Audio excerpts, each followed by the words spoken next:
Security ಇಲ್ಲಿ ಒಂದು issue ಆಯ್ತು.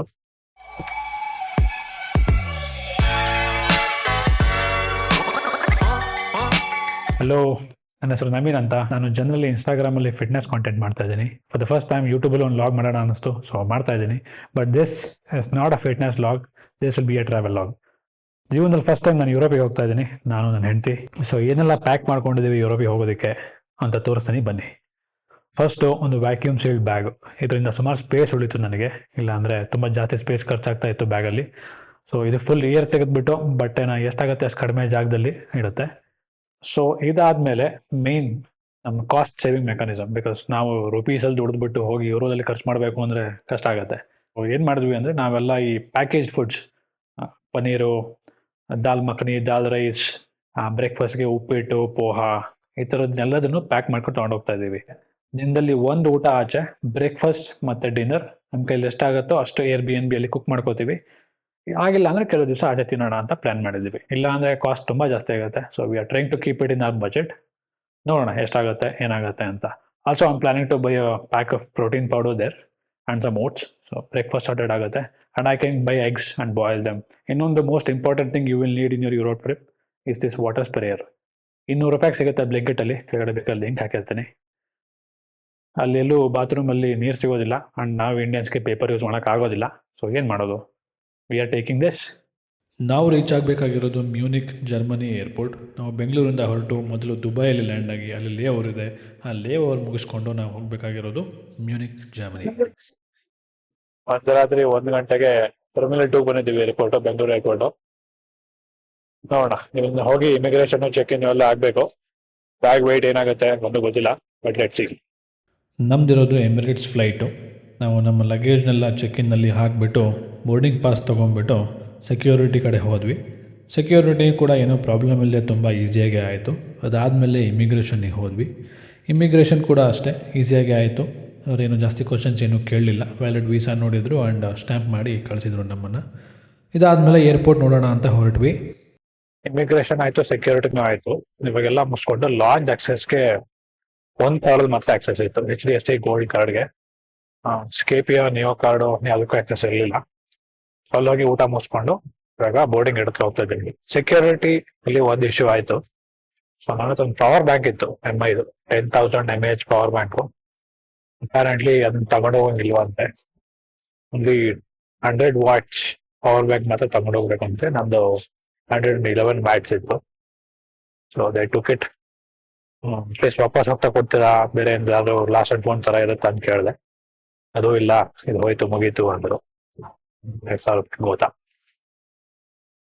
ಇದು ಏರ್ಪೋರ್ಟ್ ಟರ್ಮಿನಲ್ 2 ಅಲ್ಲಿ ಬ್ಯಾಂಬೂ ಪಾರ್ಕ್ ಮಾಡಿದ್ದಾರೆ. ನೋಡ್ಲಿಕ್ಕೆ ಮಾತ್ರ ಸೂಪರ್ ಆಗಿ ಕಾಣ್ತಾ ಇದೆ. ಅದು ನಾವು ಬೋರ್ಡಿಂಗ್ ಗೇಟ್ ಹತ್ರ ಹೋಗೋ ಜಾಗ ಅಲ್ಲೇ ಸೈಡ್ ಅಲ್ಲೇ ಇದೆ. ಇದು ಸಕ್ಕದಾಗಿದೆ ನೋಡಿ. I think you can go till the top. Let's see. Bamboo tree ಪಾರ್ಕಿಗೆ ಎಂಟ್ರಿ ಇಲ್ಲ, ಬಂದ್ ಮಾಡಿದ್ದಾರೆ. ಬಟ್ ಕೆಳಗಡೆ ಗಾರ್ಡನ್ ಎಲ್ಲ ಇದೆ, ಸೂಪರ್ ಆಗಿ ಕಾಣ್ತಾ ಇದೆ.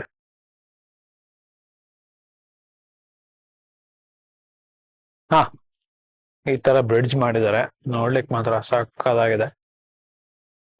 ನೀವೇನಾದ್ರೂ ಟರ್ಮಿನಲ್ 2 ಬಂದ್ರೆ ದಯವಿಟ್ಟು ಮಿಸ್ ಮಾಡದೆ ನೋಡಿ, ಇದನ್ನ ಸೂಪರ್ ಆಗಿ ಮಾಡಿದ್ದಾರೆ.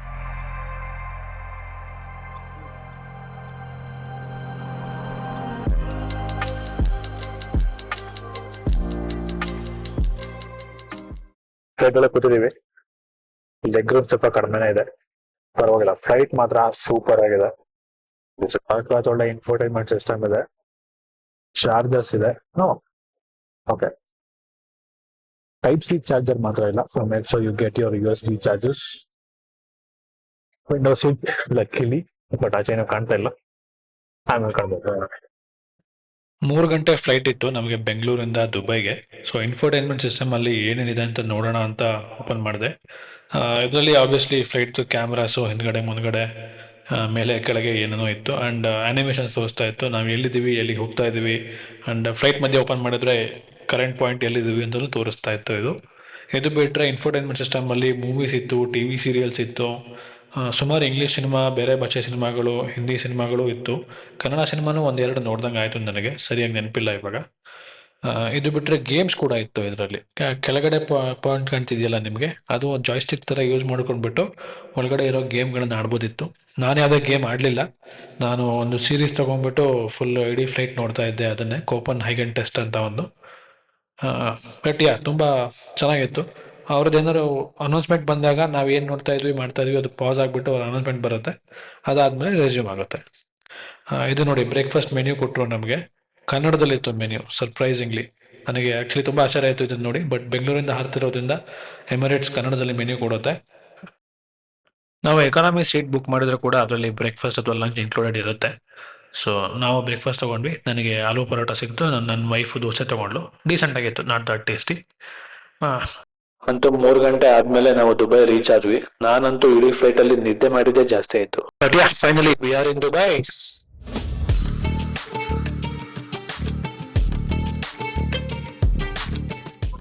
ದುಬೈ ಬಂದ್ವಿ. ಇಲ್ಲಿ ಹಿಡಿದು ಇನ್ನೊಂದು ಸೆಕ್ಯೂರಿಟಿ ಮುಗಿಸಿ ಒಂದು 50 ಎಸ್ಕಲೇಟರ್ ದಾಟಿ ಒಂದು 14 ಕಿಲೋಮೀಟರ್ ನಡೆದು ಕಡೆಗೂ ಬೋರ್ಡಿಂಗ್ ಗೇಟಿಗೆ ಬಂದ್ವಿ. A24 ಅಂತ, ಇಲ್ಲಿಂದ ಮೇಲಕ್ಕೆ flight. Boarded another awards flight. ಇದು ಚೆನ್ನಾಗಿದೆ, ಸೊ ಮನೆ ತರಾನೇ ಇದೆ, ಒಳ್ಳೊಳ್ಳೆ ಎಕ್ಸ್ಪೋಸ್ ಇದೆ. ಅಂಡ್ ಬಂದಿರುತ್ತೆ ನೋಡೋಣ. ಎಕ್ಸ್ಪೀರಿಯನ್ಸ್ ಬ್ಯೂಟಿಫುಲ್ ಶಾಪ್ ಅಲ್ಲಿ ಏನೇ ನೋಡಿದ್ರ, ಆಲ್ಕೋಹಾಲ್, ಚಾಕ್ಲೇಟ್ಸ್, ಗಿಫ್ಟ್ಸ್, ಸೆಂಟ್ಸ್, ಅಂದ್ರೆ ಪರ್ಫ್ಯೂಮ್ಸ್. ಡ್ಯೂಟಿ ಫ್ರೀ ಕಾರ್ ಅಲ್ಲಿ ಡ್ಯೂಟಿ ಫ್ರೀ ಶಾಪ್ ಅಲ್ಲಿ ರೇಂಜ್ ರೋವರ್ ಕಾರ್ ನೋಡಿದೆ. ಡ್ಯೂಟಿ ಫ್ರೀ ಅಂತ ಬರ್ಕೊಂಡಿತ್ತು. ಅದನ್ನು who will buy A car in airport. Dubai scale ಅರ್ಥ ಆಯ್ತು ನಂಗೆ ಅದನ್ನ ನೋಡಿ, ಹೆಂಗೆ ಆಪರೇಟ್ ಆಗುತ್ತೆ ದುಬೈ ಅಂತ. ಡೈಲಿ ಒಂದ್ ಬಾಟ್ಲಿ ಎಣ್ಣೆ ತಗೊಂಡು ಜನ ಒದ್ದಾಡ್ತಾರೆ ಬೆಂಗಳೂರಲ್ಲಿ, ಕಾರ್ ಮಾಡ್ತಾ ಇದ್ದಾರೆ ಡ್ಯೂಟಿ ಫ್ರೀ ಅಂತ. ಅದು ಡ್ಯೂಟಿ ಫ್ರೀಯಲ್ಲಿ ಮಾರಾಟ ಕಾರ್ ಅಲ್ವಂತೆ. ಅದು ಇದ್ದು ಲಕ್ಕಿ ಡ್ರಾಗೋಸ್ಕರ. ಅಂದ್ರೆ ನೀವು ಡ್ಯೂಟಿ ಫ್ರೀಯಲ್ಲಿ ಸರ್ಟನ್ ಅಮೌಂಟ್ ದುಡ್ಡಿಂದ ಶಾಪಿಂಗ್ ಮಾಡಿದ್ರೆ ನಿಮ್ಗೆ ಒಂದು ಕೂಪನ್ ಕೊಡ್ತಾರೆ, ಅಂಡ್ ಆ ಕೂಪನ್ ನಲ್ಲಿ ಏನಾದ್ರು ಗೆದ್ರೆ ನಿಮ್ಗೆ ಆ ಕಾರ್ ಸಿಗತ್ತಂತೆ. ರೇಂಜ್ ಓವರ್, ಮರ್ಸಿಡೀಸ್ ಬೆಂಜ್ ಈ ತರ ದೊಡ್ಡ ದೊಡ್ಡ ಕಾರ್ ಇಟ್ಟಿದ್ರು. So still it is crazy.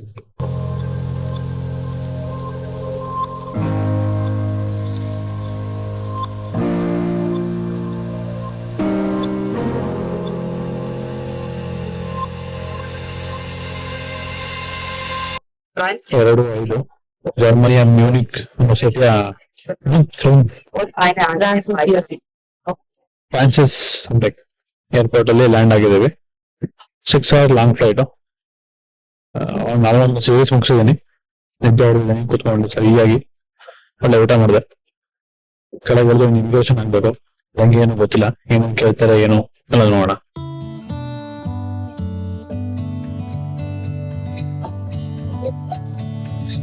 Immigration ಆಯ್ತು ಫೈನಲಿ.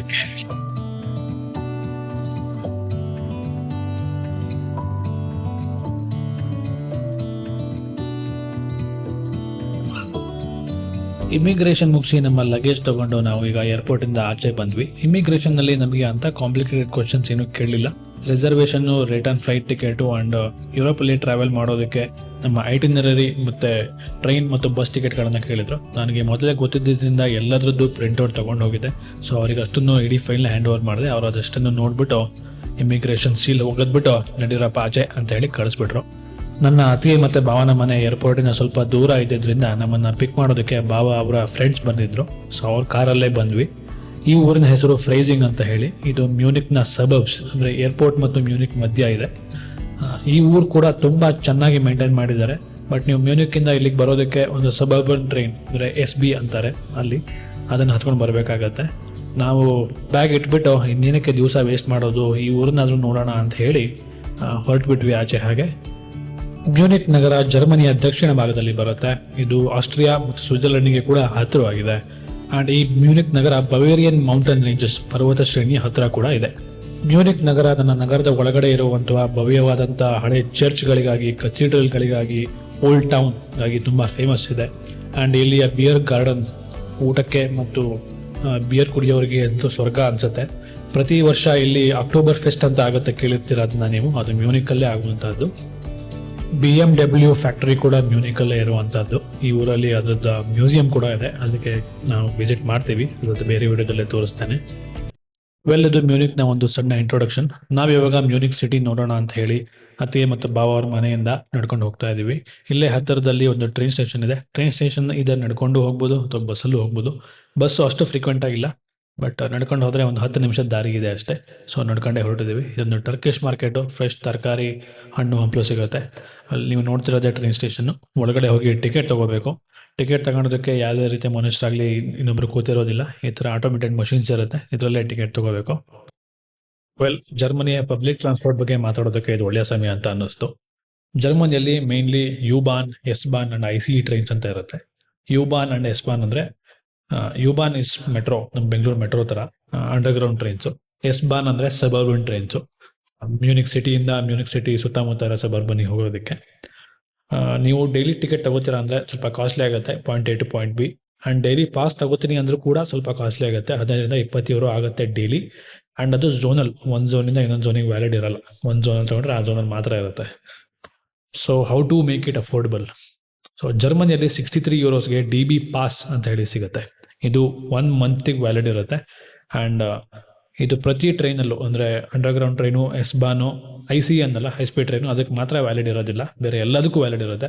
ನಾರ್ಮಲ್ ಅಂದರೆ ಸಿಟಿಯಿಂದ ಆಚೆ ಹೋಗೋ ಟ್ರೈನಿಗೂ ಕೂಡ ಸೆಕೆಂಡ್ ಕ್ಲಾಸ್ ಸೀಟ್ಸು ಇದರಲ್ಲಿ ವ್ಯಾಲಿಡಿಟಿ ಇರುತ್ತೆ. ಆ್ಯಂಡ್ ಬಸ್ಸಸ್ ಕೂಡ ವ್ಯಾಲಿಡ್ ಇರುತ್ತೆ ಇಡೀ ಎಂಟೈರ್ ಜರ್ಮನಿಯಲ್ಲಿ. ಸೊ ನೀವೇನಾದರೂ ಜರ್ಮನಿಗೆ ಪ್ಲ್ಯಾನ್ ಮಾಡ್ತಾ ಇದ್ದರೆ ಈ 63 euro ಟಿಕೆಟೇ ತೊಗೊಳ್ಳಿ. ಡೈಲಿ ಪಾಸ್ ತಗೊಂಡ್ರೆ ನಿಮಗೆ ಖಂಡಿತ ಲಾಸ್ ಆಗುತ್ತೆ. ಆ್ಯಂಡ್ ಈ 63 euro ಟಿಕೆಟು DB ಅಂತ ಮೊಬೈಲ್ ಆ್ಯಪ್ ಇದೆ, ಅದರಲ್ಲಿ ಸಿಗುತ್ತೆ, ಅಥವಾ DB ವೆಬ್ಸೈಟ್ಗೆ ಹೋಗಿ ನೀವು ಅಲ್ಲೂ ತೊಗೋಬೋದು. ನಿಮಗೆ ಒಂದು QR ಕೋಡ್ ಸಿಗುತ್ತೆ. You have to display that QR code everywhere. ಬಸ್ಸಲ್ಲಿ, ಟ್ರೈನಲ್ಲಿ, ಪ್ರತಿ ಕಡೆನೂ ಎಲ್ಲಿ ಕೇಳ್ತಾರೆ ಅಲ್ಲೆಲ್ಲ ನೀವು ಆ QR ಕೋಡ್ ಡಿಸ್ಪ್ಲೇ ಮಾಡಬೇಕಾಗುತ್ತೆ. ಆ್ಯಂಡ್ ಇನ್ನೊಂದು ನೆನಪಿಟ್ಕೊಳ್ಬೇಕಾಗಿರೋ ವಿಚಾರ ಅಂದರೆ, ಇದು ಮಂತಿನ ಸ್ಟಾರ್ಟಿಂಗಿಂದ ಮಂತ್ ಎಂಡ್ವರೆಗೆ ಮಾತ್ರ ವ್ಯಾಲಿಡ್ ಇರುತ್ತೆ. ಅಂದರೆ ನೀವು ಮಂತಿನ ಮಧ್ಯ ತೊಗೊಂಡ್ರೆ ನೆಕ್ಸ್ಟ್ 30 days ವ್ಯಾಲಿಡ್ ಇರಲ್ಲ, 15 days ಮಾತ್ರ. ಸೊ ಅದನ್ನು ನೆನ್ಪಿಟ್ಕೊಂಡು ತೊಗೊಳ್ಳಿ. ಆ್ಯಂಡ್ ನೀವು ತಿಂಗಳ 10ನೇ ತಾರೀಕು ಒಳಗಡೆ ಕ್ಯಾನ್ಸಲ್ ಮಾಡಿಬಿಡಬೇಕು, ಇಲ್ಲ ಅಂದರೆ ನೆಕ್ಸ್ಟ್ ಮಂತ್ಗೆ ನಿಮ್ಮ ಕಾರ್ಡಿಂದ ಆಟೋ ರಿನ್ಯೂ ಆಗುತ್ತೆ. ಸೊ ನೀವೇನಾದರೂ ಇವತ್ತು 1ನೇ ತಾರೀಕು ಅಂತ ಇಟ್ಕೊಳ್ಳಿ, ಇವತ್ತು ಟಿಕೆಟ್ ತೊಗೊಂಡ್ರೆ 10ನೇ ತಾರೀಕು ಒಳಗೆ ಕ್ಯಾನ್ಸಲ್ ಮಾಡ್ಕೋಬೇಡಿ. If you are travelling in this month, ನೀವು ನೆಕ್ಸ್ಟ್ ಮಂತ್ ಟ್ರಾವೆಲ್ ಮಾಡ್ತೀರಾ ಅಂದರೆ ನೆಕ್ಸ್ಟ್ ಮಂತೇ ತೊಗೊಳ್ಳಿ, ಈ ಮಂತ್ ತೊಗೋಬೇಡಿ, ಯಾಕಂದರೆ ಲಾಸ್ ಆಗುತ್ತೆ ನಿಮಗಿಲ್ಲ ಅಂದರೆ. ಸೊ ಕರೆಕ್ಟಾಗಿ ಪ್ಲ್ಯಾನ್ ಮಾಡಿ DB ಆ್ಯಪಲ್ಲಿ DB ಪಾಸ್ ತಗೊಳ್ಳಿ, ಪಕ್ಕಾ ನಿಮಗೆ ದುಡ್ಡು ಉಳಿಯುತ್ತೆ. ಇಲ್ಲ ಅಂದರೆ ಹೆವಿ ಖರ್ಚು ಮಾಡ್ತೀರಾ ಪಬ್ಲಿಕ್ ಟ್ರಾನ್ಸ್ಪೋರ್ಟಿಗೆ ಜರ್ಮನಿಯಲ್ಲಿ. ಮ್ಯೂನಿಕ್ ಟ್ರೈನ್ ಸ್ಟೇಷನ್ ಬಂದಿದ್ದೀವಿ.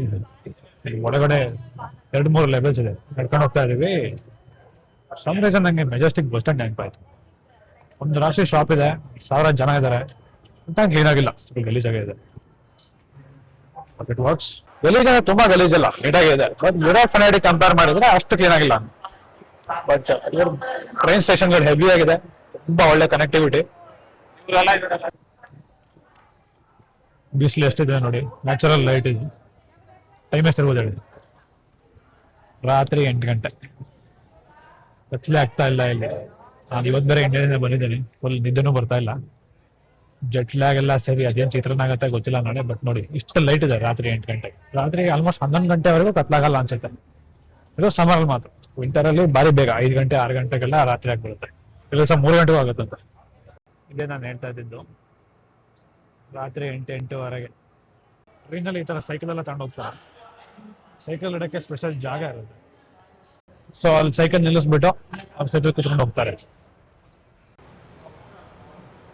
ಟ್ರೈನ್ ಸ್ಟೇಷನ್ ಇದು, ಎಲ್ಲ ಟ್ರೈನ್ಸ್ ಇದೆ, ಹೈ ಸ್ಪೀಡ್ ಟ್ರೈನ್ಸ್ ಇವೆಲ್ಲ, ಎಲೆಕ್ಟ್ರಿಕ್ ಟ್ರೈನ್ಸು.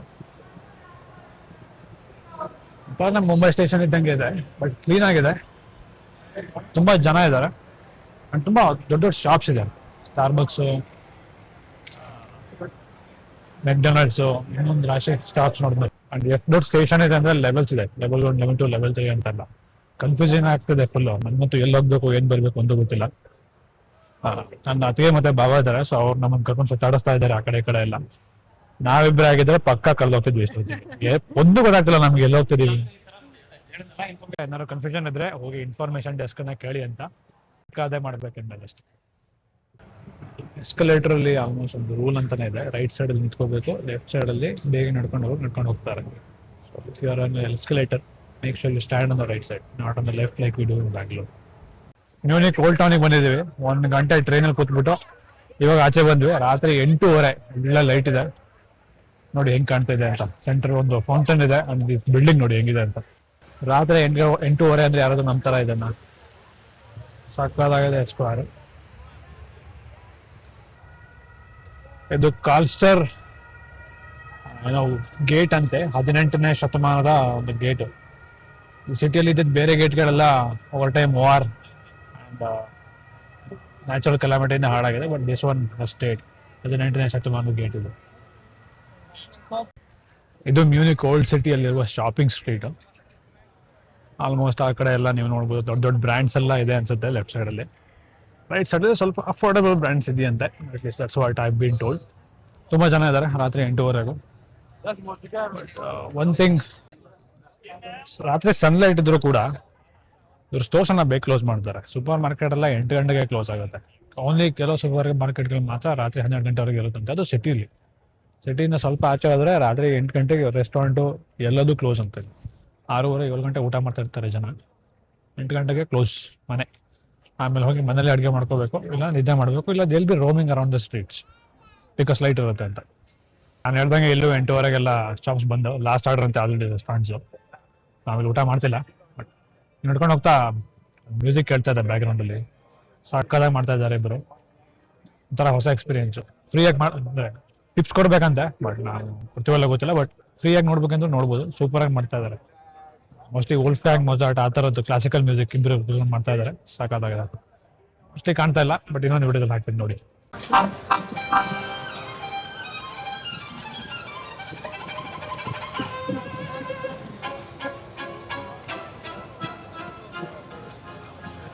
ಎಲ್ಲಾದ್ರೂ ಇದು ಮಾತ್ರ ಕಾಣುತ್ತೆ. ನಮ್ಮ ಹೆಂಗಸರು ಇದು ನೋಡ್ಬಿಟ್ರೆ ಅಂತ ಓಡೋಗ್ಬಿಡ್ತಾರೆ ಹೊರಗಡೆ. ಅವರು ನಮ್ಮ ಅತ್ತಿಗೆ ಬಾವ ಮುಂದಿಬ್ಬರು ಹೋಗ್ತಿದಾರಲ್ಲ ಅವರಿಬ್ರು. ಅವ್ರ ಹಿಂದ್ಗಡೆ ನಾವು ಮಕ್ಕಳ ಥರ ಹೋಗ್ತಾ ಇದ್ವಿ ಕರ್ಕೊಂಡು ಹೋದಲ್ಲಿಗೆ. ಬಾಟ್ ಸ್ಟ್ರಾಬೆರೀಸ್ ಆ ಶಾಪಲ್ಲಿ. ಎಷ್ಟು ಕೊಟ್ರಿ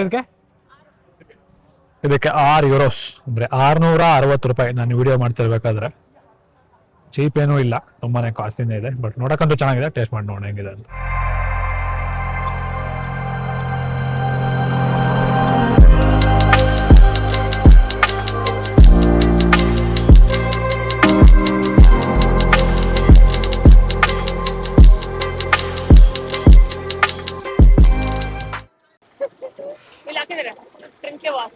ಇದು ಕುಡಿಯೋ ನೀರು ಬೈದಿದೆ. ಟ್ರಿಂಕಿ ವಾಸೆ ಈ ತರ ಎಲ್ಲೆಲ್ಲಿ ಏನ್ ಕಾಣುತ್ತೆ ಇದೆಲ್ಲ ಕುಡಿಯೋ ನೀರು. ಬಟ್ ನಲ್ಲಿಯಿಂದ ಬರೋದು ಕುಡೀರಿ, ಇಲ್ಲಿ ತುಂಬಿರೋದು ಕುಡಿಬೇಡಿ ಅಷ್ಟೇ. ಕನ್ನಡದವರಿಗೆ ನಾನು ನೆನ್ಪು ಹೇಳಿದ್ದು ಫಸ್ಟ್ ಕ್ರೊಸಾಂಟ್ ಇನ್ ಯುರೋಪ್. ಕ್ರೊಸಾಂಟ್ ಅಂದು ಯಾರಿಗೂ ಅರ್ಥ ಆಗಲ್ಲ. ಕ್ರೊಸಾಂಟ್ ಚೆನ್ನಾಗಿದೆ ಅಂತ ಟೇಸ್ಟ್ ಮಾಡಿ ನೋಡೋಣ. ನಾನು ಯೂಶುವಲ್ ಗೊತ್ತಲ್ಲ ಕಾಫಿ ಅಡಿಕ್ಟ್. ಎಸ್ಪ್ರೆಸೋ ಶಾರ್ಟ್ ತಗೊಬಿಟ್ಟಿದ್ದೀನಿ ರಾತ್ರಿ. ನೋಡೋಣ ಹೆಂಗಿದೆ ಅಂತ. ವೈಟ್ ಆಕ್ಚುಲಿ ಚೆನ್ನಾಗಿದೆ. It's good, strong. ಮುಂದಿನ ಎಪಿಸೋಡಲ್ಲಿ ನಾಯ್ಸ್ ವೈನ್ಸ್ಟೈನ್ ಕ್ಯಾಸ್ಟಲ್ ಮತ್ತು ಫ್ಯೂಸನ್ ಸಿಟಿಯನ್ನು ಎಕ್ಸ್ಪ್ಲೋರ್ ಮಾಡೋಣ. ಇವತ್ತಿಗೆ ಎಷ್ಟು ಸಾಕು. Good bye.